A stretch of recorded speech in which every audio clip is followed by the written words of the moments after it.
నా పేరు నల్లపరెడ్డి, మా ఊరు కదినానికోట, మా మండలము ములగచెరువు మండలము. 2 ఎకరాలు టమాటా వేసినాను.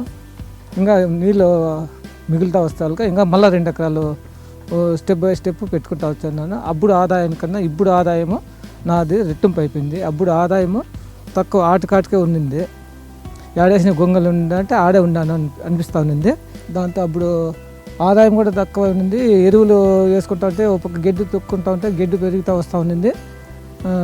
ఆదాయం తగ్గింది. అప్పుడు ఎరువులు అయితే అప్పుడు ఎరువులు చెట్టుకు పోసి మున్ను కప్పుతూ ఉన్నాము. కాలువల ద్వారా నీళ్ళు పెట్టి ఎకరా లోపల సాగు పెడతా ఉన్నాను. ఇప్పుడు మటుకు నా సేద్యము డబుల్ రెట్టింపు అయిపోయింది. తర్వాత డ్రిప్పులు ఇచ్చినారు. ఒకనే నేను వెంచర్లోనే వదులుతూ ఉన్నాను ఎరువులు. కానీ దిగుబడి ఇప్పటికి డబుల్ రెట్టింపు అయింది. ముందు 500 అవుతా ఉంటే ఇప్పుడు 2000 అవుతుంది. ఇప్పుడు 1800 బాక్సులు ఎకరాకు తెగుతుంది నాకు. ఆ రెట్టింపుతో నేను పంట తీస్తూ ఉంటాను. 700 బాక్సులు అయితే ఇప్పుడు 1400-1500 బాక్సులు ఎకరాకు వస్తుంది. మంచి దిగుబడి వస్తుంది.